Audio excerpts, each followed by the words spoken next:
हदीस पाक में फरमाया कब्र में सजा मिलने लगेगी तो सामने नमाज आ जाएगी, फिर कोई सजा मिलने लगेगी तो सामने सदका आ जाएगा, फिर कोई सजा मिलने लगेगी तो किसी से की हुई भलाई। थोड़ी थोड़ी तैयारी रखो, थोड़ी थोड़ी खैर रखो, थोड़ा थोड़ा किसी मिस्कीन को खिलाते रहो, छुपा छुपा के पीर जुमेरात का रोजा रखते रहो। कभी कभी सारे घर में सोए हो तो रात को उठ के नफल पढ़ लिया करो। कुछ राज न्याज, कुछ नेकियां छुपा के रख लो। वो बड़ा करीम है, ये जो छुपी हुई नेकियां होती हैं इन पर बड़ा ही फजल फरमाता है। वो बड़ी मजेदार काम आ जाएंगी, उनका बड़ा नतीजा निकलेगा। सुबह कयामत बड़ा एजाज मिलेगा। अल्लाह के हुजूर पजीराई है उन नेकियों की। अपनी आखिरत के लिए उन नेकियों को तैयार करके रखें। अपनी भी तैयारी करनी है, लेकिन जो अपने चले जाए ना उनको भूलना नहीं। वो जो कब्रों में चले गए वो हमारे अपने हैं। कुछ कब्रें ना बड़ी शिकायत करती हैं, कब्रिस्तान जाएं तो कब्रें शिकायत करती हैं कि जमाना गुजर गया है, कोई आया नहीं। अपने गांव में अगर कब्रिस्तान किसी गांव में है तो वहां भी फोन करो।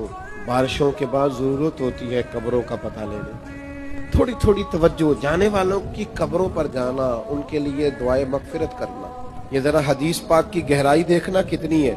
नबी करीम अलैहिस्सलाम ने फरमाया एक बंदे का अल्लाह जन्नत में दर्जा बुलंद करता है। तो दर्जा तो बुलंद होता है बंदा नेकी करे तो आखिरत तो दारुल जजा है, वो दारुल अमल है ही नहीं। अब दर्जा क्यों बुलंद हो रहा है? तो बंदा अर्ज करता है मालिक अब तो मैंने कोई नेकी नहीं की, अब मेरा दर्जा कैसे बुलंद हुआ? तो अल्लाह फरमाएगा तेरे पिछलों ने तेरे लिए दुआ की है, बख्श मैंने पहले दिया है, लेकिन अब जब वो दुआ करेंगे तो तेरे दर्जे बुलंद कर दिए जाएंगे। ये जो खत्म शरीफ है ये महाना या सालाना नहीं, ये रोजाना।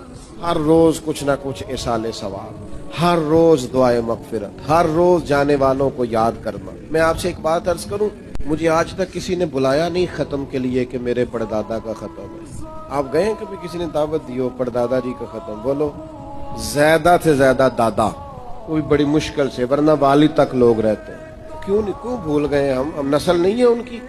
परदादा ना होते तो दादा होते थे। तो हम भूल जाते हैं अपने बड़ों को। अपनी नस्लों को याद रखें, उनके लिए दुआएं बख्शिश करें, उनका ख्याल करें।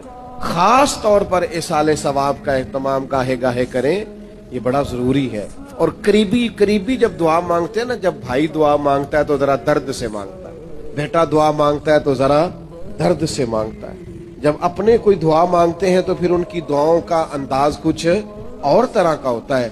एक तो अपनी आखिरत की तैयारी करें, एक जो गुजर गए उनको भी भुलाए नहीं, उनके लिए भी तैयारी रखें।